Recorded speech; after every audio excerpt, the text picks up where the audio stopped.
تو یقیناً اس کے اچھے نتائج سامنے آتے ہیں. جہاں تک کہ معاشی صورتحال کی بات ہے، دیکھیں میں ہمیشہ سے یہ کہتا ہوں کہ معاشی صورتحال کا تعلق پاکستان سے ہے، پاکستان کے مفادات سے ہے، اس پہ سیاست کی کوئی گنجائش نہیں. اور المیہ یہ ہے کہ پچھلی ایک دہائی سے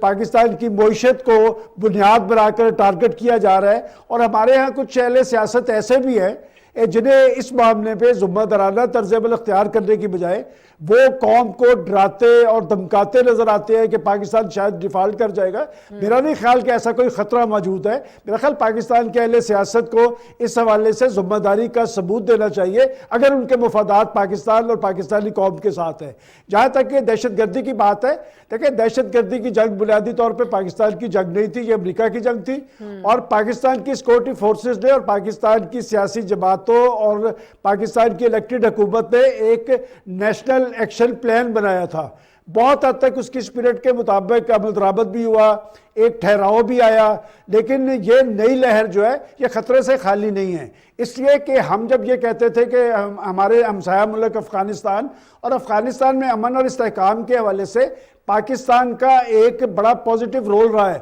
اور دنیا نے پاکستان کے اس رول کو سراہا ہے. ہم نے اس میں سہولت کار کا فرض ادا کیا تھا، ہم نے مذاکرات یقینی بنائے تھے، اس لیے کہ افغانستان میں امن اور استحکام ہوگا اور وہ سرزمین ہمسایہ ممالک کے خلاف استعمال نہیں ہوگی. میں سمجھتا ہوں کہ یہ بات اچھی ہے کہ جو فیصلہ کیا گیا ہے کہ آج سے چند ماہ پہلے سابقہ حکومت کے دور میں وہ جو ٹی ٹی پی سے مذاکرات کی بات کی گئی تھی، دیکھیں جو آئین پاکستان کے تحت مذاکرات پہ نہیں آتا ان کے ساتھ مذاکرات نہیں ہو سکتے، اور اگر اس طرح کا ایلیمنٹ ہتھیار نہیں ڈالتا تو پھر ان کے خلاف جو ریاست کی ریٹ ہے اسے بروئے کار لانا چاہیے. میں سمجھتا ہوں فیصلہ درست کر لیا گیا ہے، ایک لائن ڈرا کی گئی ہے کہ جو بھی ریاست کی ریٹ پہ اثر انداز ہوگا اس کے خلاف ریاستی طاقت استعمال کی جائے گی. میرا خیال اس فیصلے کے پیچھے پاکستان کے عوام کی تائید بھی حاصل ہے. ٹھیک ہے. اچھا صافی صاحب، اسی پر تھوڑی سی میں چاہتی ہوں کہ آپ اپنی رائے بھی دے دیں کہ ایک لائن ڈرا کر لی گئی ہے کہ جو بھی ریاست کے ریٹ کے خلاف جائے گا اس کے خلاف آپریشن ہوگا، اور وہ چاہے دہشت گردی کے حوالے سے ہو یا پھر اتنا ہی پیرللی بہت امپورٹنٹ ہمارے لیے ہماری اکانومی بھی ہے. جو لوگ پروپیگنڈا کر رہے ہیں اکانومی کے حوالے سے اور انٹرنیشنل لیول پر پاکستان کے لیے غلط قسم کی خبریں پھیلا رہے ہیں، بڑی سبکی بھی ہے اور اس میں ہمیں بہت نقصان بھی ہے، تو ان کے خلاف بھی آپریشن ہوگا. جی بالکل ناہید، آپ بالکل درست کہہ رہی ہے کہ معیشت اور دہشت گردی کا اس کا ایک دوسرے کے ساتھ ایک بہت ہی قریبی جو ہے تعلق ہے. جب جس سوسائٹی میں غربت، بے روزگاری یہ چیزیں بڑھتی ہے تو نیچرلی وہاں پہ تشدد اور انتہا پسندی اور دہشت گردی بھی پروان چڑھتی ہے. تو یہ چیزیں جو ہے امن و امان کی کیفیت جہاں پہ ٹھیک نہیں ہو ان علاقوں میں یا ان ملکوں میں پھر ظاہر ہے کہ معاشی مسائل بھی جنم لیتے ہیں. پاکستان کو بھی کچھ ایسی صورتحال کا سامنا ہے کہ ایک جانب ہماری معیشت جو ہے دن بدن نیچے جا رہی ہے، اور اس کے ساتھ ساتھ اب میں بار بار یہ بات کہتا ہوں کہ سرحدی پٹی میں تو یہ آگ کافی پرانی ہے، لیکن اب اس آگ کی تپش دیگر شہروں میں اور پورے پاکستان میں محسوس کی جا رہی ہے. مشرقی سرحد پہ بھی حالات ٹھیک نہیں ہیں، اور مغرب کے سائڈ پہ اور جنوب کے سائڈ پہ بھی یعنی بلوچستان کی سرحدی پٹی میں بھی حالات پرامن نہیں ہیں، بلکہ اگر ہم مکران کی ساحلی پٹی تک آ جائے تو وہاں پہ بھی صورتحال کچھ زیادہ تسلی بخش نہیں ہے. تو یہ صورتحال پورے ملک کا ہمیں ایک ایسا خوفناک منظرنامہ ہمارے پیش نظر ہے کہ اس میں سیاسی قیادت کے ساتھ ساتھ جو ذمہ دار سیکیورٹی ادارے ہیں ان کی رسپانسبلٹی زیادہ بن رہی ہے، اور اس مسئلے کو حل کرنے کے لیے ہنگامی بنیادوں پہ اقدامات کی ضرورت ہے. اور شاید اسی سوچ کے تحت نئے سال کے اختتام پر قومی سلامتی کمیٹی کا اجلاس ہوا، اور کل اس کے تسلسل میں دوسرا اجلاس ہوا. آج کیبنٹ کی میٹنگ ہوئی. کیبنٹ کی میٹنگ میں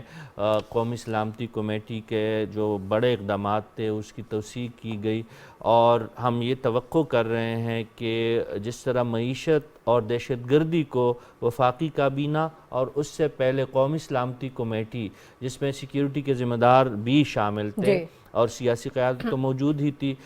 ان دونوں مسئلے کو پہلی دفعہ ایک ہی پلیٹ فارم پہ اور ایک ہی حکمت عملی کے تحت درست کرنے کی ٹانی گئی ہے. تو یہ بہت ضروری تھا. آپ معیشت کو جو ہے امن و امان کی صورتحال سے الگ نہیں کر سکتے. میں تو بہت قریب سے جو ایز اے صحافی اور ایز اے رپورٹر مجھے جتنا بھی کام کرنے کا موقع ملا ہے وار اینڈ ٹیرر اور اس سے پہلے جو افغانستان کی صورتحال اور ایکس قبائلی علاقوں میں, وہاں پہ جن سے بھی ہم نے بات کی, تھنک ٹینک سے ہماری باتیں ہوئی, وہاں پہ رپورٹنگ کے دوران جو ہمارے سامنے حقائق سامنے آئے, تو اس میں یہی بنیادی وجہ تھی کہ جن علاقوں میں بے روزگاری اور غربت زیادہ ہے وہاں پہ دہشت گردی بھی نیچرلی زیادہ ہے. تو یہ جو جس طریقے سے اب ہم یہ توقع کر رہے ہیں کہ ایک مربوط نظام کے تحت ان دونوں مسئلے کو ایک ہی ساتھ ٹیکل کیا جا رہا ہے, تو یہ انتہائی اہمیت کا حامل ہے. اس پہ سرحد سے کام ہونا چاہیے. اس کو صوبوں بھی جو ہمارے بدقسمتی سے ایسے ہیں کہ کچھ معاملات میں صوبوں میں چونکہ وفاق کی اپوزیشن جماعتوں کی حکومتیں ہیں, تو کئی سیاسی معاملات پہ اور وفاقی معاملات پہ صوبوں اور وفاق کے درمیان مفاہمت نہیں ہے. لیکن کم از کم ان دو مسئلوں پہ اگر سیاسی قیادت ابھی نہیں بیٹھ رہی, جو میں عمران خان صاحب کی طرف میرا اشارہ ہے, تو کم از کم جن لوگوں کے پاس اس وقت آئینی اختیارات ہے صوبوں میں, وہ لوگ ہوش کا دامن تامیں اور وہ وفاق کا ہاتھ تام کے اور ایک مشترکہ لائحہ عمل کے تحت ان دو مسئلوں سے نمٹنے کے لیے آگے آئیں. ٹھیک ہے. اچھا ہمایوں صاحب, جو ایک بچت پلان انٹروڈیوس کروایا جا رہا ہے اس کے حوالے سے یہ بتایا جا رہا ہے کہ 30% تک جو ہے صرف وفاقی اداروں کی جو بات کی جا رہی ہے تو بجلی میں کمی لائی جائے گی, وہ ہم بچا سکتے ہیں. پھر الیکٹرک بائکس جو ہے وہ بھی انٹروڈیوس کروانے کی بات کی جا رہی ہے. بہت ساری چیزیں ہیں جس وقت ہم دیکھ رہے ہیں. مارکیٹس کے حوالے سے بات کی جا رہی ہے کہ جلدی بند کر دی جائیں گی. تو اس کو ذرا رسپونڈ کر دیجیے گا, اس سے ہمیں کتنا فائدہ ہوگا, اور عوامی طور پر جو رد عمل ہے وہ کیا آپ دیکھ رہے ہیں کہ جس طرح سے آن بورڈ لینے کی کوشش تو کی جا رہی ہے جو سارے تاجر ہیں, تو کیا وہ کمپرومائز کریں گے, سمجھیں گے ساری صورتحال کو کہ یہ بہت ضروری ہے؟ جی میرا خیال ہے وفاقی حکومت کے جو ڈیسیجن ہیں آج کے کیبنٹ کے بڑے ٹائملی ہیں اور بڑے ایگریسو بھی ہیں. اور یہ اب ہم چونکہ اس سال جس کو آپ الیکشن ایئر اگر آپ کنسیڈر کریں, اگر اسمبلیاں اپنی مدت پوری کرتی ہیں تو اس میں جو ہے اگست یا سپٹمبر کے بعد جو ہے وہ الیکشن کا اعلان ہونا ہے. اس کے اندر اس قسم کے ٹف جو ہے سٹانس لینا, یہ دو طرح سے اس کو دیکھا جائے گا کہ ایک فیڈرل گورنمنٹ نے جو ہے فیصلہ کیا ہے کہ اس وقت جو ہے کنٹری یا جو آپ کی جو نیشنل سیکیورٹی, اکانومی, ان ساری چیزوں کو ملا کے یہ سارا نیشنل سیکیورٹی کا حصہ ہیں. اس میں اگر آپ نے ٹف ڈیسیجن نہیں لیے تو شاید ملک کو بہت بڑے ناقابل تلافی نقصانات اٹھانے پڑیں گے. اس لیے یہ فیصلے تو بہت اہمیت کے حامل ہیں. شاید کچھ عرصہ پہلے ہو جانے چاہیے تھے لیکن ابھی بھی ہو گئے, تو بہت ٹائملی ہیں. اس کو آگے عوام کیسے ایکسپیکٹ کرے گی؟ میرا خیال ابھی جس طرح صافی صاحب نے کہا کہ اپوزیشن کی چند جو پروونسز کے اندر حکومت ہے, جس کو ہم چند سے اگر آپ اس کو ایکویٹ کریں تو 66% آف دا کنٹری جس کے اندر ان کی حکومت ہے, وہ نیچرلی اس کو جو ہے پولیٹیسائز کریں گے, جس طرح انہوں نے پچھلے ساری چیزوں کو پولیٹیسائز کیا.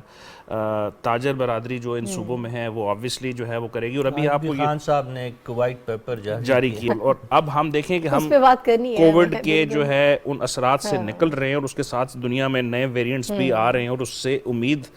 تو نہیں, خطرہ ہے کہ شاید اس کے اثرات پاکستان میں بھی آئیں. ان ساری چیزوں کو دیکھتے ہوئے جو تاجر برادری ہے اس کو اگر سمجھنے کی کوشش کی جائے تو وہ شاید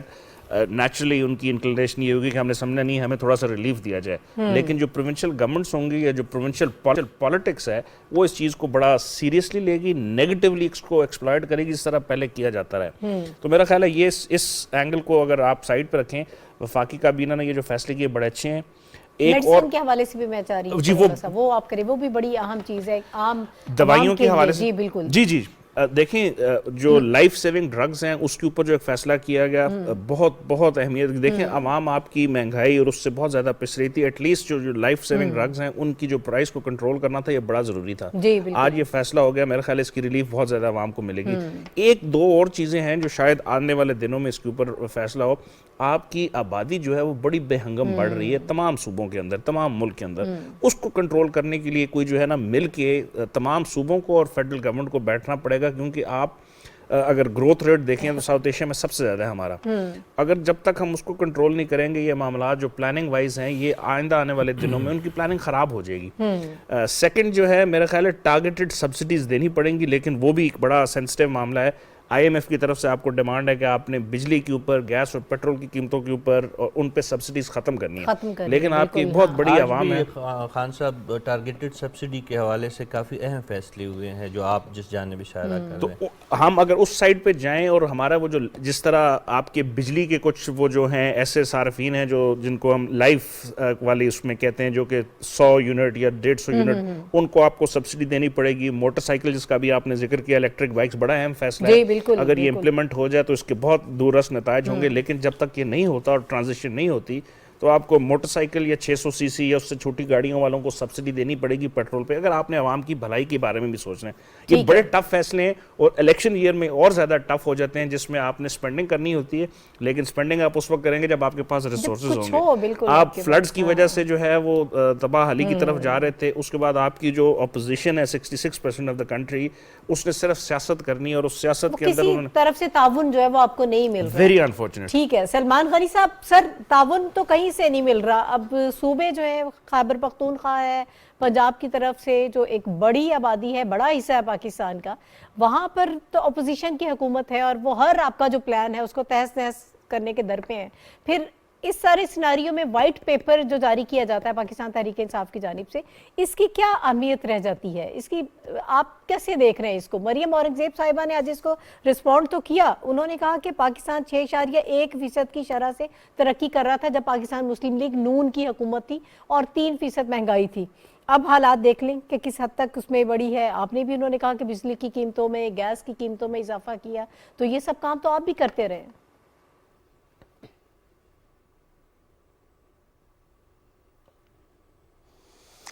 دیکھیں میرا خیال اصل مسئلہ ہی یہی ہے کہ پاکستان کے اندر ایک نیا رجحان سامنے آیا ہے پچھلی ایک دہائی کے اندر. اس سے پہلے جو قومی ایشوز تھے ان پہ کبھی سیاست نہیں ہوئی تھی, اور خاص طور پہ معاشی معاملات پہ جو پاکستان کے بنیادی فیصلے تھے وہ حکومتیں کرتی تھیں اور اپوزیشن انہیں ٹچ نہیں کرتی تھی. لیکن یہ صورتحال کیوں کر طاری ہوئی؟ دیکھیں میں سمجھتا ہوں کہ جو سیاستدان ہوتے ہیں یا منتخب حکومتیں ہوتی ہیں انہوں نے فیصلے ملکی مفاد میں کرنے ہوتے ہیں. ابھی آپ نے ذکر کیا 2 ایشوز کا, میں اس کا حوالہ دینا ضروری سمجھتا ہوں. ایک تو آپ نے وہ جو توانائی کے بحران کی بات کی ہے, تو میں آپ کو یاد کرواتا چلوں کہ 2013 سے 2018 کے درمیان یہ بجلی کی پیداوار میں اضافہ ہوا تھا, اور خود تحریک انصاف کی حکومت نے تسلیم کیا تھا کہ ماضی کی حکومت بجلی زیادہ بنا گئی. اور دوسری بات, وہ جو دوائیوں کی آپ نے بات کی ہے کہ 30 ادویات کی قیمتوں میں کمی ہے, تو آپ ذرا یاد کریں کہ جب تحریک انصاف کی گورنمنٹ کا سب سے پہلا سکینڈل آیا تھا جس میں وزیر صحت آپ کے پنڈی کے تھے عامر قیانی صاحب, ان کو سیک کیا گیا تھا, 450 ارب کا ٹکا لگا تھا اس میں, اور انہیں منسٹری سے ہٹا دیا گیا تھا. لیکن آپ بدقسمتی دیکھیں کہ زندگی بچانے والی ادویات پر بھی سکینڈل آیا, اور وہ شخص آج اس پارٹی کا سیکرٹری جنرل ہے. میں سمجھتا ہوں کہ آپ وائٹ پیپرز بات ہے کہ آپ اپنے طرز عمل سے بتائیں, آپ کے بڑے کریڈٹس کیا ہے کہ آپ نے تو پاکستان کے اندر سیاسی تبدیلی لے کے آنی تھی, آپ نے پاکستان میں 1 کروڑ جابز لانی تھی, آپ نے 50 لاکھ گھر تعمیر کرنے تھے, آپ نے گورننس کا خواب یقینی بنانا تھا, آپ نے انتظامی معاملات میں اصلاحات لانی تھی. میرا خیال ہے مناسب یہ ہوتا کہ اگر وہ اپنی حکومت کے کریڈٹس بتاتے. دیکھیں تنقید کرنا بہت آسان ہے, اور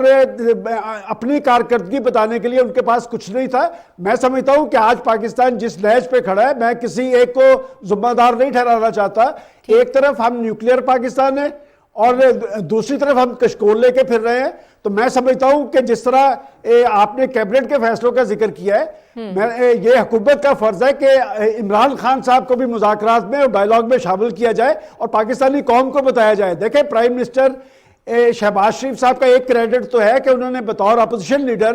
پارلیمنٹ کے اندر صلح کا ہاتھ بڑھایا تھا. انہوں نے کہا تھا کہ ہم آپ کے ساتھ تعاون کریں گے اقتصادی معاملات پہ, لیکن ان کا ہاتھ جھٹک دیا گیا تھا. اور اب 3 دفعہ انہوں نے نیشنل ڈائیلاگ کی بات کی ہے. وہ کہتے ہیں کہ ہم ان کے ساتھ بیٹھنے کے لیے تیار ہیں. میرا خیال قوم کو اپنے اندر جان پیدا کرنی چاہیے کہ آخر وہ کون سا ایلیمنٹ ہے جو پاکستان کے اندر ایشوز پر قومی اتفاق رائے نہیں ہونے دے رہا. اور جو صوبوں کی حکومت کی آپ نے بات کی ہے, دیکھیں صوبوں کو جب وفاق اتنے وسائل دیتا ہے تو صوبوں کو ذمہ داری لینی پڑے گی. آخری بات, وہ جو انرجی بحران پہ آپ نے دکانداروں کی, میرا خیال حکومت نے کوئی بڑا لوڈ نہیں ان پہ ڈالا کہ 8 ساڑھے 8 بجے دکانیں بند ہوں گی, 10 بجے وہ جو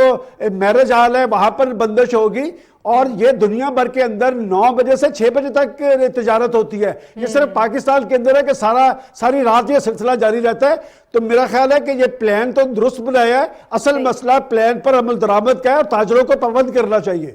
ٹھیک ہے, بالکل صحیح آپ کہہ رہے ہیں. صافی صاحب, ایک تو وائٹ پیپر کے حوالے سے اگر آپ اس میں کچھ ایڈ کرنا چاہیں, میرا خیال ہے کچھ آپ کہنا چاہ رہے ہیں, پھر مجھے آگے بڑھنا ہے اگلے ٹاپک کی طرف. جی بالکل, وائٹ پیپر کے حوالے سے جو سرسری طور پہ ابھی میں نے اس کو دیکھے, اس میں کئی کنٹراڈکشنز ہے, اس میں اعداد و شمار جو ہے وہ بالکل غلط ہے. خان صاحب کو جو بتایا گیا انہوں نے وہی چیز اس میں مینشن کر دیا. اور سلمان غنی صاحب درست کہہ رہے تھے کہ جان بچانے والی ادویات کے حوالے سے پاکستان کی ہسٹری کے سب سے بڑے 2 سکینڈل سامنے آئے تھے, عامر کیانی صاحب کے زمانے میں, اور اس کے بعد جو ہے کرونا کے زمانے میں ڈاکٹر ظفر مرزا. دونوں کا تعلق جو تھا وہ پاکستان تحریک انصاف سے تھا. اس حکومت یہ جو ہے یہ ابھی جو ادویات کی قیمتیں کم ہوئی, یہ بلا شبہ ہم کہہ سکتے کہ اونٹ کے منہ میں زیرے کے مترادف ہے. لیکن ایٹ لیسٹ اگر ان ریسیشن کے زمانے میں جب سپلائی اور ڈیمانڈ میں اتنا بڑا فرق ہے, اور ہم جانتے ہیں کہ خام ادویات کے حوالے سے پاکستان کی جو ادویہ ساز کمپنیاں ہیں وہ کتنی مشکلات کا اس وقت ان کو سامنا ہے, اس کے باوجود اگر 20-30 دوائیوں کی قیمت میں بڑھانے کی بجائے اس میں کمی آئی ہے تو یہ غنیمت ہے. اور بھی بہت کچھ کرنا ہوگا. جس طرح معین خان صاحب پہلے کہہ رہے تھے کہ سبسڈیز جو ہے اس کو ٹارگیٹڈ ہونا چاہیے. مراعات یافتہ طبقات کے لیے بالکل سبسڈیز نہیں ہونے چاہیے, کیونکہ IMF اور ورلڈ بینک ان چیزوں کو الاؤ بھی نہیں کرتا. ایون انہیں ٹارگیٹڈ سبسڈیز پہ بھی مسئلے مسائل ہے, لیکن آٹے پہ, دالوں پہ اور پیٹرولیم کے مصنوعات جو کم صارفین جو کم مقدار میں استعمال کرنے والے صارفین ہیں, ان کے لیے ضرور ٹارگیٹڈ سبسڈیز کا جو یہ سلسلہ ہے یہ بند نہیں ہونا چاہیے, اس کو آگے بڑھنا چاہیے. میں ایڈ کروں گا پی ٹی آئی کے وائٹ پیپر کے پوائنٹ آف ویو سے کہ ایک چیز جس کا انہوں نے اس کے اندر اظہار نہیں کیا وہ یہ ہے کہ 3 سال اور 8 مہینے یا 9 مہینے جو ان کی حکومت تھی, ان 3.5 سالوں میں یا 3.25 سالوں میں جو قرضہ لیا گیا لوکل بینک سے اور انٹرنیشنل جو انسٹیٹیوشن ہیں ان سے, وہ 45,000 ارب کا تھا. اور یہ وہ قرضہ ہے جو پچھلے 60 سالوں کے اندر اتنا قرضہ سارا نہیں لیا گیا, اگر آپ صرف اس کو ریشو وائز دیکھیں. اب اور اس قرضے کے آپ نے جو واپس کرنے ہیں فیصلے, اچھا اور پھر اس کے بعد جو ایک اور بہت بڑا نقصان ہوا وہ جو سی پیک کا فیز 2 تھا جس نے سٹارٹ ہونا تھا, اسپیشل اکنامک زونز بننے تھے, اس پہ کام سلو ہو گیا. اور پھر ہم نے دیکھا آئندہ پچھلے کچھ مہینوں میں جو چینی کمپنیز کی میٹنگ ہوئی پرائم منسٹر کے ساتھ, اس میں انہوں نے کھل کے اظہار کیا کہ پچھلی گورنمنٹ نے کیا. تو یہ 2 جو سب سے بڑے ایشوز تھے کہ آپ نے سب سے زیادہ ہسٹری کا قرضہ لیا, اور اس کے بعد آپ کا جو ایک ایسا گیم چینجر پروجیکٹ تھا جس کو آپ اگر انہانس کرتے, ایکسٹینڈ کرتے, آپ کو فائدہ ہوتا, آپ کی معیشت پہ اثر وہ آپ نے نہیں کیا. تو اس وائٹ پیپر کا میرا نہیں خیال کوئی فائدہ ہے, یہ پولیٹیکل گیمکری ہے, ان کو کرنے دیں. انہوں نے پہلے 100 دن کا ایک پلان دیا تھا, وہ کمپلیٹ نہیں ہوا. گھروں کے وعدے کا انہوں نے ذکر کیا, وہ نہیں ہوا. نوکریوں کا انہوں نے ذکر کیا, اور وہ بالکل ایک فیکچول فگر نہیں ہے, یہ ایک ہوا کے اندر ایک فگر دے رہے ہیں کہ ہم نے اتنی نوکریاں دے دیں, پتہ نہیں کہاں سے دی انہوں نے. والا, وہ سونامی والا, وہ کتنے دعوے تو بہت سارے آپ سنتے رہیں. اچھا ابھی تھوڑا سا آگے بڑھتے ہیں, کچھ اور چیزیں جن پر نہیں ہیں. وزیر اعظم شہباز شریف صاحب جو پاکستان مسلم لیگ نون کے صدر ہیں, انہوں نے پارٹی کی تنظیم نو کی جو ذمہ داری ہے وہ مریم نواز صاحبہ کے سپرد کر دی ہے. وہ سینئر نائب صدر ہیں پارٹی کی, اور پارٹی کو پوری کو وہ ری آرگنائز کریں گی. بڑی یہ اہم ذمہ داری ہے جو ان کو سونپی گئی ہے, اور تنظیمی معاملات سنبھالنے کا یقیناً وہ ایک قابلیت بھی ہے ان کے اندر, تجربہ بھی رکھتی ہیں. تو اس کے مطابق ہی ان کو یہ سارا جو ہے یہ سلسلہ ہم دیکھنے میں آ رہا ہے, اور ان کو یہ عہدہ دیا گیا ہے. اس کا آگے جا کر کیا فائدہ ہوگا, کتنا اہم فیصلہ ہے پارٹی کے حوالے سے, اینڈ نو ڈاؤٹ ہم جانتے ہیں ان کی شخصیت کے حوالے سے کہ ایک کرزما تو ہے، وہ کراؤڈ پولر بھی ہیں، اور انہوں نے اپنی والدہ مرحومہ کے لیے بھی ضمنی الیکشن میں کیمپین کی تھی NA 120 سے، اور وہ نشست انہوں نے جیت بھی لی تھی، اور اس کے بعد بھی جب نواز شریف صاحب ملک سے باہر رہے تو اس سارے معاملے کو وہ جس طرح سے آگے لے کر بڑھتی رہی ہیں، اور پاکستان مسلم لیگ نون کو انہوں نے جس طرح سے زندہ کیا ہے، جس طرح سے ریوائیول دیکھنے میں آیا ہے، تو اس کا کریڈٹ جو ہے وہ انہی کو ہی جاتا ہے۔ وہی واحد شخصیت ہیں کہ جو اتنا بھرپور طریقے سے کام کر رہی ہیں اپنی پارٹی کے لیے۔ ابھی سلمان غنی صاحب، سب سے پہلے تو میں یہ چاہتی ہوں کہ اس فیصلے کے حوالے سے ہمیں بتائیے گا کہ پارٹی یہ کتنا اہم فیصلہ ثابت ہوگا، مریم نواز صاحبہ جیسی شخصیت جو ہے وہ اب پارٹی کو ری آرگنائز کرے، اور وہ سینئر نائب صدر بھی ہیں پارٹی کی، کیا فائدہ ہوگا پارٹی کو اس سے؟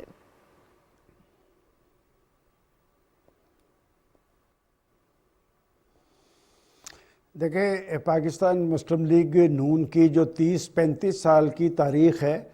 اس میں مریم نواز صاحبہ پہلی خاتون ہیں کہ جنہیں چیف آرگنائزر بھی بنایا گیا ہے اور سینئر وائس پریزیڈنٹ بھی۔ جی، اس سے پہلے وہ نائب صدر 16 کے قریب تھے، ان میں سے وہ ایک تھی۔ آپ نے ابھی ذکر کیا ہے ان کی والدہ کا، جی، تقریباً 28 سال سے میرا بیگم کلثوم نواز صاحبہ اور مریم نواز صاحبہ کے رول کو میں دیکھ رہا ہوں، اور مریم صاحبہ نے ہمیشہ مشکل صورتحال کے اندر، اسی طرح جس طرح جنرل مشرف کی آمریت کو سب سے پہلے چیلنج جو کیا تھا وہ بیگم کلثوم صاحبہ نے کیا تھا۔ ان کے خاندان، ان کے شوہر اور خاندان کے دیگر افراد جیلوں میں تھے، تو اس خاتون نے انتہائی مردانہ وار حالات کا مقابلہ کیا، اور میں آج بھی سمجھتا ہوں کہ وہ اپنے شوہر کو بچا کے لے گئی۔ اور جب میاں نواز شریف صاحب ایگزائل سے واپس آئے تو ایک مشرقی خاتون کے طور پہ وہ واپس گھر چلی گئیں، اور نواز شریف صاحب نے اپنا رول ادا کیا اور پرائم منسٹر بنے۔ جہاں تک مریم نواز صاحبہ کی بات ہے، دیکھیں میں آپ کو یہ کچھ عرصہ پہلے کی بات ہے کہ عمران خان صاحب کی جب حکومت آئی، اور میں یہ ریکارڈ کی بات آپ کو بتا رہا ہوں کہ سب سے پہلے مریم نواز صاحبہ نے انہیں چیلنج کیا تھا، خاص طور پہ مہنگائی، بے روزگاری، غربت کے حوالے سے۔ اس وقت تک آپ کو یاد ہوگا کہ کہا گیا کچھ لوگوں کی جانب سے کہ 100 دن نہ بولیں، پھر کہا گیا 6 ماہ نہ بولیں، پھر کہا، لیکن مریم نواز صاحبہ نے بڑی جرأت سے باہر نکل کر وہ مسائل زدہ لوگوں کی آواز بنی۔ اور ناہید صاحبہ، میں یہ بھی حوالہ دیتا چلوں کہ خود اپنی حکومت کے دوران بھی مریم صاحبہ کو میں نے تعریف کرتے نہیں دیکھا، اس لیے کہ ایک مشکل صورتحال کے اندر شہباز شریف صاحب نے حکومت لی تھی،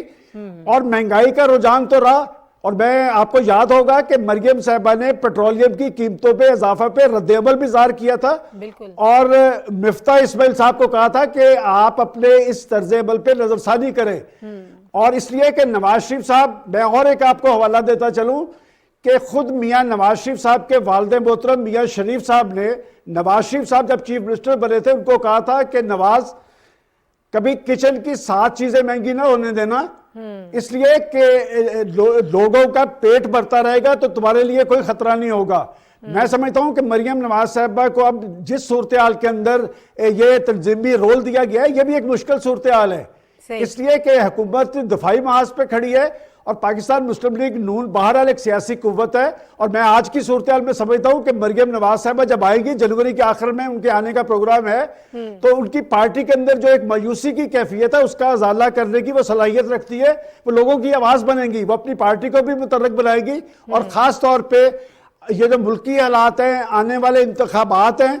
اور خاص طور پہ نواز شریف صاحب کی واپسی سے پہلے یہ فیصلے جو ہیں یہ پاکستان مسلم لیگ نون کی سیاست کے حوالے سے اہم ہوں گے۔ حکومتی محاذ شہباز شریف صاحب کے پاس ہے، اور جماعتی محاذ جو ہے وہ مریم نواز صاحبہ کے پاس ہے، وہ کس حد تک ڈیلیور کر پائیں گی یہ آنے والے دنوں میں پتہ چل جائے گا۔ ٹھیک ہے، صافی صاحب آپ کی رائے اس پر کیا ہے؟ انہوں نے ووٹ کو عزت دو کا بیانیہ بھی ہم سب جانتے ہیں کہ وہ انہوں نے انٹروڈیوس کروایا تھا، اور اس پر انہوں نے بڑا کام بھی کیا۔ پھر سلمان غنی صاحب جو ہیں بیگم کلثوم نواز صاحبہ کی بات کر رہے ہیں کہ انہوں نے نواز شریف صاحب کی عدم موجودگی میں جس طرح سے مردانہ وار جنگ کی، لڑائی کی، اور جس طرح سے انہوں نے جو ان کا جائز حق تھا وہ انہوں نے چھین لیا۔ اب مریم نواز صاحبہ کی شخصیت کے حوالے سے آپ کیا کہتے ہیں؟ کیا کمپیریزن کرتے ہیں؟ آپ کو لگتا ہے کہ اس چیلنجنگ صورتحال میں وہ بھی اسی طرح سے آئیں گی سامنے؟ جی دیکھیں، جب پاکستان کی سیاسی تاریخ مرتب ہوگی تو اس میں جن خواتین نے انتہائی مشکل صورتحال میں پاکستانی سیاست میں مثبت کردار ادا کیا اور اپنی بے باکی اور اپنی جس کو بہادری کو ثابت کیا، ان میں فاطمہ جناح سے لے کر محترمہ بینظیر بھٹو کی ہم بات کریں، بیگم نسیم کی ہم بات کریں، اس سے پہلے جو آپا نثار جو تھی، احسن اقبال صاحب کی جو والدہ صاحبہ تھی مسلم لیگ نون میں، ان خواتین کی جدوجہد کا اگر ہم ذکر نہیں کریں گے تو یہ زیادتی ہوگی، اور اس کا تسلسل پھر ہمیں ایک جھلک اس وقت نظر آئی جب مشرف کے سخترین آمریت میں بیگم کلثوم نواز صاحبہ نے جس جوانمردی کا اور جس بہادری کا مظاہرہ کیا، وہ واقعی ایک گھریلو خاتون جو اس کا کوئی سیاست سے جب تک ان کے شوہر جلاوطن نہیں تھے اور پابند سلاسل نہیں تھے، اس وقت سے پہلے ان کے سیاست میں کوئی کردار نہیں رہا تھا، انہوں نے جس انداز سے پارٹی کو سنبھالا، اپنے شوہر اور اپنے دیور کو جو حوصلہ ان کے لیے وہ بنی، وہ تاریخ کا حصہ ہے۔ اس پہ سلمان غنی صاحب نے بات کی، اور سلمان غنی صاحب بہت زیادہ راز و نیاز کی باتیں بھی جانتے ہیں، تو اس پہ میرے خیال میں زیادہ بات کرنے کی ضرورت نہیں ہے۔ اس کے بعد پھر ہم نے دیکھا کہ مریم نواز صاحبہ، وہ بھی ان کا بھی سیاست میں براہ راست کوئی کردار نہیں تھا۔ جب ان کے والد صاحب زیر عتاب دوبارہ آئے تو جس طریقے سے انہیں قید و بند کی صحبتی برداشت کی، بلکہ بڑے بڑے مرد ہم نے دیکھے اس زمانے میں، اس سے پہلے بھی اور دور حاضر میں بھی، جو جیل کا نام سن کے ان کے پسینے چھوٹ جاتے بلکہ وہ رونے پہ آ جاتے، لیکن ایک بیمار والد کے سامنے وہ جیل کے سلاخوں کے پیچھے گئی، اور انہوں نے انتہائی بہادری سے اس وقت کی جو عمران خان صاحب کی جو دور حکومت میں جو سختیاں جھیلی، وہ بھی اب تاریخ کا حصہ ہے۔ اور پھر ہم نے یہ بھی دیکھا کہ اس سے پہلے ووٹ کو عزت دو کے بیانیہ کو جس طریقے سے وہ پبلک میں آگے بڑھی، تو وہ بھی ایک مثالی کردار تھا ان کا۔ تو یقینی طور پر ہم یہ کہہ سکتے ہیں کہ وہ پاکستان مسلم لیگ نون کی ایک کراؤڈ پلر لیڈر ہے، وہ ایک آزمائی ہوئی لیڈر ہے۔ انہوں نے مشکل حالات میں عوام کو اکٹھا کیا، اپنی پارٹی کو یکجا رکھنے میں کردار ادا کیا، اور پھر عوام میں پذیرائی بھی حاصل کی۔ تو جس طرح پیپلز پارٹی میں اس وقت ہم یہ کہہ سکتے ہیں کہ بلاول بھٹو صاحب جو ہے وہ ایک نوجوان ہے، اور ان کی بات سنی جاتی ہے، لوگ ان کے لیے سننے کے لیے، دیکھنے کے لیے عوامی اجتماعات اور جلسوں میں شریک ہوتے ہیں۔ اس لیے یہ اس بات میں بھی اب کوئی شک شبہ نہیں ہے کہ جس جلسے میں مریم نواز صاحبہ ہوتی ہے تو وہ مسلم لیگ کے بڑے جلسوں میں وہ شمار ہو جاتے اور بن جاتے ہیں۔ جس طرح عمران خان صاحب کا ایک اپنی ان کی ایک شخصیت کا ایک اعجاز ہے، یا ان کا ایک طریقہ کار ہے کہ وہ ان کے جلس و جلوسوں میں لوگ زیادہ آتے ہیں، تو مسلم لیگ نون کے ساتھ ایک بڑا سرمایہ ہے، کراؤڈ پلر ہے۔ ان کو جو ہے نہ صرف ایڈمنسٹریٹیولی اور تنظیمی طور پر پارٹی کو چلانے کا اب ہم نے دیکھ لیا کہ وہ بھی ایک سلیقہ ہے ان کے پاس، اور دوسرا ان کے عوامی مزاج کا پتہ ہوتا ہے۔ تو یہ اگر واقعی آنے والے دنوں میں عنقریب ہم اگر انتخابی ایک اس میں مرحلے میں جاتے ہیں تو یہ مسلم لیگ نون کے لیے ایک بوسٹر ثابت ہو سکتا ہے۔ اگر ان کے والد صاحب کسی مرحلے آتے ہیں اور وہ خود اب اگر انتخابی مہم کو لیڈ کریں گی تو یقینی طور پر مسلم لیگ نون کو تنظیمی طور پر فائدہ ہوگا۔ یعنی ایک بڑا سرمایہ تو اپنی پارٹی کے لیے وہ ہے۔ What's your take on it؟ جی ایبسولوٹلی، اس میں کوئی دو رائے نہیں ہے۔ دیکھیں اگر آپ ان کا پولیٹیکل کیریئر دیکھیں اور ایکٹیولی اگر آپ دیکھیں تو یہ 2016-17 کے بعد سے وہ پراپر ایکٹیو سیاست میں ہی، پہلے بھی 11 یا 13 میں بھی ان کا ایک سیریمونیل رول تھا۔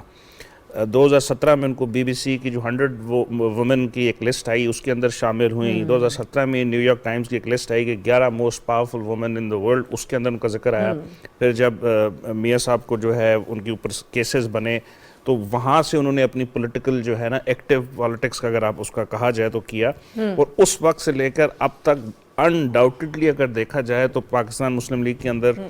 ایک ایسی قوت کے طور پہ وہ سامنے ہیں، جس طرح صافی صاحب نے بھی کہا، غنی صاحب بھی کہہ رہے ہیں کہ ایک تو وہ بہت بڑا کراؤڈ پلر تھیں، پھر ان کو لوگوں کی اس رگ کا پتہ تھا کہ کون سی جو ہے بات کرنی ہے اور کس وقت کیا کرنی ہے، اور ایک پولیٹیکل پارٹی جو کہ پچھلی حکومت کی اگر ہم ٹینور میں دیکھیں اور اس میں بہت زیادہ زیر عتاب بھی رہی اور اس کی ایک ڈکلائننگ وہ تھی، اس کو وہاں سے اٹھا کے اور اس نہج پہ لے آنا، تو یہ ایک بہت بڑا کرزمیٹک فگر ہے جو کہ ایک بہت بڑا ایسٹ، اور اس ٹائم پہ ان کو سینئر وائس پریزیڈنٹ بنا دینا اور پارٹی کا چیف آرگنائزر بنانا، یہ ایک اور جو ہے ذمہ واری جو ہے ان کو سونپی گئی اس چیز کی بیسس کے اوپر کہ اس پارٹی کے اندر یہ ایک ایسی وہ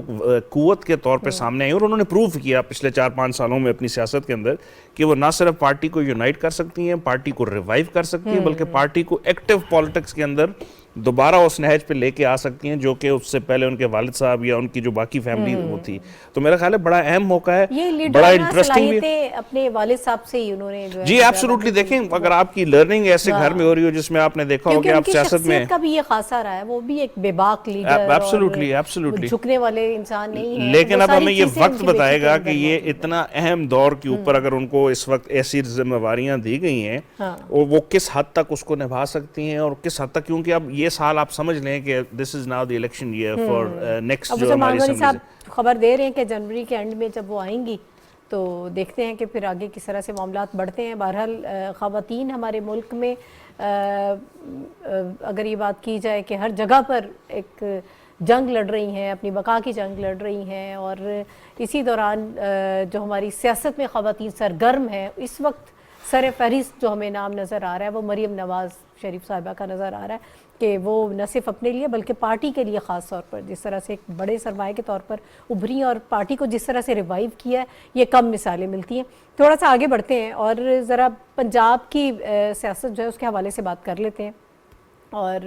تاریخ کو جو ہے وہ اب اجلاس ہونے جا رہا ہے پنجاب اسمبلی کا. پہلے 11 تاریخ کو یہ اجلاس ہونا تھا، اب اس کی تاریخ بدل دی گئی ہے، 9 تاریخ کو اجلاس ہوگا. سبطین خان جو سپیکر ہیں پنجاب اسمبلی کے، وہ یہ کہہ رہے ہیں کہ ہم اسمبلیاں نہیں توڑ رہے ہیں جب تک سارے جو قانونی اور آئینی جو سارے نکات ہیں وہ جب تک حل نہیں ہو جاتے تو اسمبلی جو ہے وہ تحلیل نہیں ہوگی. کیسے یہ سمجھا جائے کہ فی الحال اسمبلی تحلیل ہونے کا خطرہ جو ہے وہ ٹل گیا، وہ نہیں ہوگی، یا آگے کس طرح سے، کیونکہ کچھ جوڑ توڑ بھی چل رہے ہیں. عمران خان صاحب خود کہہ چکے ہیں کہ ہمارے لوگ جو ہیں ان پہ کچھ پریشر ڈالا جا رہا ہے. اور اس سے پہلے بھی خبریں آ رہی تھی کہ پاکستان تحریک انصاف کے کئی لوگ ایسے ہیں، نمبرز بھی بتائے جا رہے تھے کہ وہ جو اب ان کے ساتھ نہیں ہیں، اور وہ جب ووٹ آف کانفیڈنس لینے کے لیے اگر یہ 9 تاریخ کو ہی ووٹ آف کانفیڈنس ہو جاتا ہے، وزیر اعلیٰ پنجاب پرویز الہی صاحب لیتے ہیں، تو اس میں پاکستان تحریک انصاف کے کچھ لوگ شامل نہیں ہوں گے. تو یہ ایک بڑا دھچکا ہوگا کہ آپ کو 186 کا نمبر جو ہے وہ کس طرح سے پورا کرنا ہے. اس پر ہم بات کریں گے.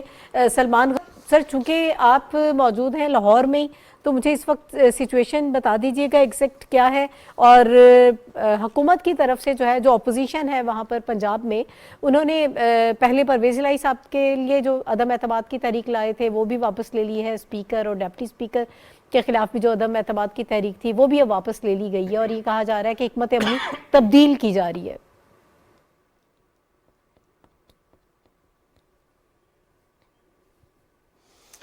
دیکھیں ناہید صاحبہ، یہاں پر ایک نفسیاتی جنگ چل رہی ہے، اور پہلا فیز جو تھا یہ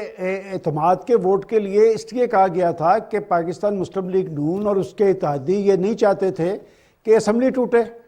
اور اسمبلی نہ توڑنے کے عمل میں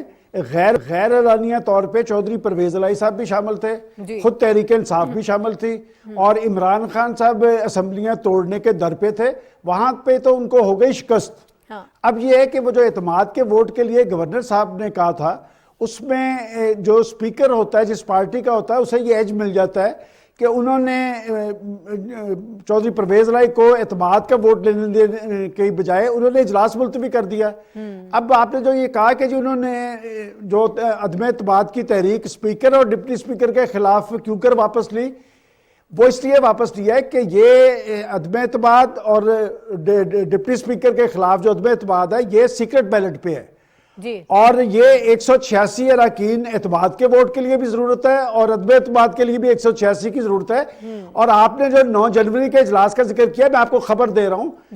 کہ چودھری پرویز الہی صاحب اعتماد کا ووٹ نہیں لے سکیں گے. اس لیے کہ خود یہاں سے کچھ لوگ ابسٹین کریں گے. وہ کس طرح تیار ہوئے اس میں قطع نظر اس بات کے اصل فیصلہ کورٹ میں ہونا ہے. میں مسلسل ایک ماہ سے کہہ رہا ہوں, صافی صاحب بھی اس بات کی تائید کریں گے کہ میں زور دے کے کہتا رہا کہ پنجاب اسمبلی نہیں ٹوٹے گی. میں آج بھی یہ بات آپ کو کہہ رہا ہوں کہ 9 جنوری کو وہ اعتماد کا ووٹ نہیں لے سکیں گے. البتہ یہ بات میں آپ کو ضرور بتاتا ہوں کہ یہاں پر کوئی بڑا اپسیٹ نہیں ہوگا. پنجاب بہت امپورٹنٹ ہے پاکستان کی سیاست میں. آنے والے انتخابات میں بھی اصل جنگ پنجاب میں ہونی ہے, لیکن اس میں نون لیگ کا بھی ایک رول ہے اور بہت ساری قوتیں ہیں. لہٰذا میں سمجھتا ہوں یہاں پر کوئی بڑا اپسیٹ نہیں ہوگا اور فیصلہ کورٹ میں ہی ہوگا پھر دوبارہ. اچھا, آپ یہ کہنا چاہ رہے ہیں کہ بہت بڑا اپسیٹ نہیں ہوگا, تو اس سے یہ سمجھا جائے کہ پرویز الہی صاحب بھی جو ہیں وہی رہیں گے وزیر اعلیٰ؟ سلمان غنی صاحب, میں آپ کی ذہانت کو داد دیتا ہوں. چلیں جی صافی صاحب. جی میں آپ کی ذہانت کو داد دیتا ہوں, آپ نے جو سوال اٹھایا ہے. ٹھیک ہے صافی صاحب, اسی بات کو میرا خیال ہے اس پہ بالکل کامنٹ سلمان کرنا چاہ رہے غنی ہیں. صاحب کی خبریں بہت جو ہے درست ہوتی ہے اور ان کے انفارمیشن جو ہوتی ہے, میں اس بات کا گواہ ہوں کہ یہ باتیں آن دا ریکارڈ ہے سلمان غنی صاحب کی کہ ان کا موقف بہت کلیئر تھا کہ اسمبلیہ جو ہے خان صاحب, صوبائی اسمبلیہ خان صاحب کے کہنے کے مطابق جو ان کا دعویٰ تھا کہ نہیں ٹوٹیں گی. حالانکہ ہمارے کچھ سینئر ساتھی تھے وہ اس بات سے متفق نہیں ہو رہے تھے, لیکن آج وہی ہوا اور سلمان صاحب کی خبر وہ درست ثابت ہوئی ہے. اور جب ابھی جو دوسری breaking news P T V کو اور آپ کے شو میں سلمان غنی صاحب نے جو دی ہے, وہ خبر بھی مجھے یقین ہے کہ وہ خبر بھی درست ثابت ہوگی. اور ان کی پنجاب کی سیاست اور قومی سیاست پہ ہمیشہ سے بہت گرفت رہی ہے, تو اس پہ تو مزید بات کرنے کی میرے خیال میں سلمان غنی صاحب کی موجودگی میں مجھے کوئی ضرورت ہی نہیں ہے. سلمان غنی صاحب بہت بہتر جانتے ہیں. لیکن ایک بات طے ہے کہ اسمبلیہ جو ہے چلتی رہے گی, اور جو اس وقت صوبائی سطح پہ اور مرکزی سطح پہ جو سیٹ اپس ہے وہ برقرار رہیں گے. اسی وجہ سے سبطین خان صاحب یہ بات کر رہے ہیں ذرا گھما پھرا کے کہ نہیں ہم اسمبلی نہیں تحلیل کر پا رہے. اب انہیں نظر آ رہا ہے کہ ایسا ہو نہیں سکتا, اور اعتماد کا ووٹ بھی جو کہا جا رہا ہے دیکھیں چاہ تو کوئی نہیں رہا, ماں سوائے عمران خان صاحب کے علاوہ سبطین خان صاحب سے لے کر پرویز الہی صاحب تو کسی صورت نہیں چاہتے, بلکہ عام ممبران جو ہے وہ بھی نہیں چاہتے. پرویز الہی صاحب کی باتیں آن دا ریکارڈ ہے کہ انہوں نے یہی ہمیں بتایا ہے کہ 99% جو ہے پی ٹی آئی کے اراکین بھی نہیں چاہتے کہ پنجاب اسمبلی یا کے پی کی اسمبلی, اور کے پی میں بھی یہی صورتحال ہے. محمود خان صاحب خود جو ہے اپوزیشن کے لوگوں کے ساتھ رابطے میں ہیں, اور وہ اس تاثر اس عمل سے بچنے کی ہر ممکن کوشش کر رہے ہیں کہ کے پی کی اسمبلی بھی پنجاب کی اسمبلی کے بعد ہی تحلیل ہو یا برقرار ہو. ان کی بھی یہ بالکل کوئی خواہش ہی نہیں ہے کہ یہ اسمبلیہ جو ہے قبل از وقت تحلیل ہو. اور اس کے ساتھ ساتھ خان صاحب خود دہائیاں دے رہے ہیں کہ ان کے اپنے لوگ جو ہے پی ٹی آئی کے 3 ایم پی ایس کے بارے میں تو خود کنفرم کر رہے ہیں کہ وہ پرویز الہی کو اعتماد کا ووٹ نہیں دیں گے. تو یہی جو سلمان صاحب کہہ رہے ہیں کہ وہ اعتماد کا ووٹ حاصل کرنے کے قابل نہیں رہے. گورنر نے جب ان کو کہا ہے, ان کو ایڈوائز کی ہے کہ اعتماد کا ووٹ لے کر اپنی اکثریت حاصل کرے, تو ظاہر ہے انہوں نے بھی کوئی اسسمنٹ کی ہوگی. جن چیزوں میں مسلم لیگ نون اور پی ڈی ایم سمجھ رہی تھی کہ انہیں اس میں شکست ہو سکتی ہے, اس میں ہزمیت کا سامنا ہو سکتا ہے, ان تینوں کو انہوں نے واپس لے لیا. تحریک عدم اعتماد سی ایم کے خلاف, اسپیکر کے خلاف, ڈپٹی اسپیکر کے خلاف. لیکن عدم اعتماد کی تحریک جو ہے عدم اعتماد کے حوالے سے اب بھی گورنر اپنے سٹانس پہ قائم ہے. اب تو یہ بات جب 9 جنوری کو جب سماعت شروع ہوگی تو کورٹ کا بھی ڈیسیجن اس میں بہت اہم ہے. لیکن یہ جو لوگ جہاں جہاں پہ بیٹھے پرانی تنخواہ پہ کام کریں گے اور سسٹم اسی طرح برقرار رہے گا. ہمایوں صاحب آپ بھی اتفاق کرتے ہیں, کیسے ہی لگ رہا ہے؟ جی یہ دونوں جو سینئر تجزیہ کار ہیں ان کی باتوں سے اتفاق کرتے ہوئے میں صرف اس بات کو تھوڑا سا آگے بڑھاؤں گا کہ کتنے افسوس کی بات ہے کہ ہماری جو لیجسلیشن ہے یا جو لیجسلیٹو اسمبلیز ہیں یہ اپنے فیصلے خود نہیں کر پاتی، اور معاملہ جس طرح سلمان غنی صاحب کہہ رہے ہیں ایونچولی کورٹ میں ڈیسائیڈ ہوگا، تو میرا خیال ہے کہ جمہوریت کے لیے جو ہے کوئی اچھی اور خوشائن بات نہیں، اور یہ پی ٹی آئی کو سمجھنے کی بات ہے کہ جس صوبے میں ان کی حکومت ہے اور وہ آئے تھے گرانے فیڈرل گورنمنٹ کو، اور پھر وعدہ کر کے کہ اپنی حکومت کو میں گراؤں گا، اور وہ بھی گرانے پانے کی جو ہے ان کی کیپیسٹی ہم نے دیکھ لی. تو بڑا افسوسناک بات ہے کہ یہ جمہوریت جس کو پروان چڑھانے کے لیے پورا ایک سیٹ اپ بیٹھا ہوا ہے وہ خود ہی اس کے پے در پہ ہے کہ کسی طرح ہم سے یہ بات نہ کیجیے اور کورٹ فیصلہ کرے. اور اب ان کو یہ بھی نہیں لگ رہا کہ الیکشن جس طرح سے وہ چاہتے تھے ان کی مرضی کے مطابق ہو پائے گا، وہ بھی نہیں ہوں گے، اور ان کی وہ جو پاپولیرٹی کا وہ جو تھا اب اپنے آپ کو ریلیونٹ رکھنے کے لیے وہ ایشوز کی تلاش میں ہے کہ وہ جو جتنے انہوں نے یو ٹرنز لیے حکومت کے اندر حکومت کے باہر بھی، اب میرا خیال ہے یو ٹرنز بھی ان کے پاس ختم ہو گئے اور اب ایک سیدھی ایک سڑک ہے جس کے اوپر کوئی یو ٹرن نہیں ہے. اب انہوں نے فیصلہ کرنا ہے کہ اس پہ کہاں تک اور کس رفتار سے جانا ہے، تو وہ اپنے آپ کو صرف ریلیونٹ رکھنے کے لیے جو جذباتی فیصلے کیے اس سے خود ہی اپنے آپ کو وہ بند گلی میں لے گئے. بہرحال پروگرام کا وقت ختم ہو گیا ہے. سلمان غنی صاحب ہمارے ساتھ موجود تھے، رشید صافی صاحب اور ہمایوں خان صاحب، آپ تینوں بہت شکریہ. ناظرین کل انشاءاللہ دوبارہ آپ سے ملاقات ہوگی. پروگرام دیکھنے کا بہت شکریہ. اللہ حافظ.